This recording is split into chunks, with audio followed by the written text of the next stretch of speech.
Prime Minister Narendra Modi on Saturday, 20th February said, many of the restrictions vis-a-vis geospatial data have been lifted. Liberalization of geospatial data will benefit technology and the startup sector and give the youth the flexibility to work from anywhere, the Prime Minister underscored. He was addressing the Niti Aayog governing body. Union Minister for Atomic Energy and Space, Dr. Jitendra Singh, had earlier told Parliament on 10th February that 26 companies, startups, have approached ISRO for technical guidance and facility sharing for their space activity. On the issue whether Indian telecom service providers or manufacturers have started using the home-built GPS system, Singh told Parliament that major mobile chipset manufacturers, he named them Qualcomm and MediaTek, have released NavIC enabled mobile processors that were mandatory. The point to be noted is that it is only now that the Government of India has informed Parliament that NavIC capability has been released in the Indian market. Now, this has been followed up by the Prime Minister also announcing that the long-awaited geospatial data related restrictions also have been lifted.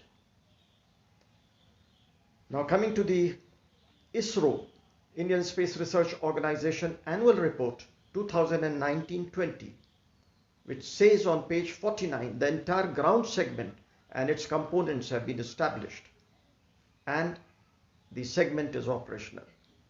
Even in terms of the user segment, the ISRO report said that with the satellite constellation established, the NavIC is now fully available for position navigation. Regarding NavIC capability, question arises. Why this delay in fully utilizing the space segment, which consists of 8 satellites, 3 in geostationary orbit and 5 in inclined geosynchronous orbit? These satellites have been launched over a span of many years and they have a limited lifespan. The issue is why the full potential of these satellites has not been utilized from the day they were put in orbit.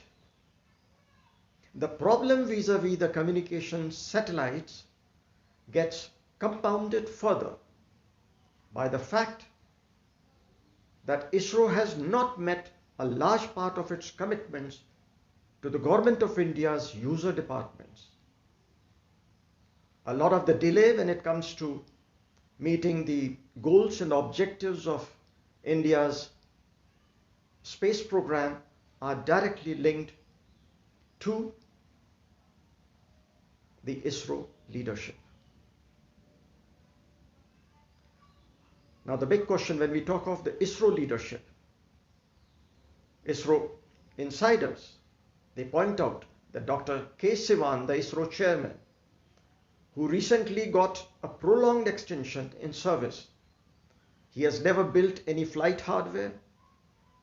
He was involved in mission software simulation for a routine prediction of launch trajectory.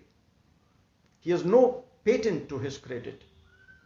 He hardly has any publication.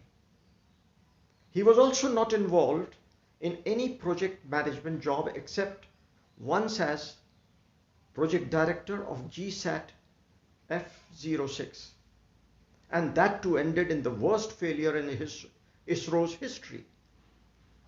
GSAT F06 exploded just above Sriharikota on 24th December 2010, and along with it was lost precious communication satellite GSLV F06 carrying GSAT 5P, which was a replacement of the aging INSAT 3E.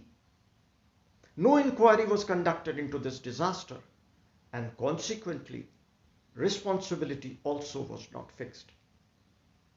Those in knowledgeable circles are also pointing out that what they call the Devas ISRO Mafia, which weakened the standing of the then ISRO chairman Dr. K. Radhakrishnan, as a result of which the insiders describe that there was deliberate sabotage, destruction of GSLV in 2010, forcing Radhakrishnan to listen to the Devas men, and the recommendation of the one-man committee under B.N. Suresh, who the ISRO insiders call Sivan's godfather. And he gave a report on Devas deal, and based on this report, the deal was nullified on 24th January 2012, paving the way for Devas to file for compensation. And it is entirely a different matter that the Government of India has now taken steps to close the Devas compensation chapter by seeking to nullify the company's registration. On Devas issue, what needs to be underscored is that everyone, including the former ISRO chairman Kasturi Rangan, had favored Devas. The Chandrayaan-2 fiasco is another big failure staring the present ISRO chairman right in the face. And matters did not end at this. Everyone in ISRO is raging over what insiders are describing as backdoor recruitment of K. Sivan's son as engineer scientist SC in the Liquid Propulsion Systems Center of ISRO in a hurried manner, and that too just before Sivan got a one-year extension of service beyond January 14, 2021. That's very recently. Sivan is also in the midst of a major controversy these days for inviting Pixel, a company formed by two young Indian engineers and registered in the US, to launch their satellite through ISRO's PSLV C-51. Within days of Pixel entering into a formal collaboration with New Space India Limited, ISRO had announced that Pixel's first satellite, Anand, will be launched through PSLV C-51, tentatively scheduled for takeoff on February 28th, in the coming days. On the pretext of carrying forward the Government of India policy to encourage startups and the Atmanirbhar Bharat program. ISRO, through New Space India Limited, entered into a deal with Pixel, an American company, and that was about to launch its satellite through the Russian Soyuz, and invited them to use PSLV at a much subsidized rate. This was even objected to by the member finance Department of Space, since Pixel was a foreign company. At this stage, attempts are on to bring Pixel on board PSLV once more through the back door by entertaining Syzygy Space Technologies Private Limited, a company registered in Bengaluru as a subsidiary of some foreign company by the founders of Pixel, without this company having any track record as a startup, at least in the form of a proper facility to build a satellite in India.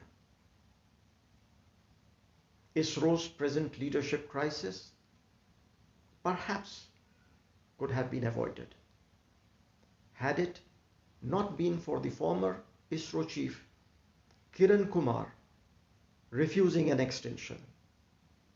Now, Sivan being given an extension, it appears this is an internal maneuvering to keep certain distinguished scientists from getting into the leadership race, and this smacks of an attempt to perpetuate mediocrity.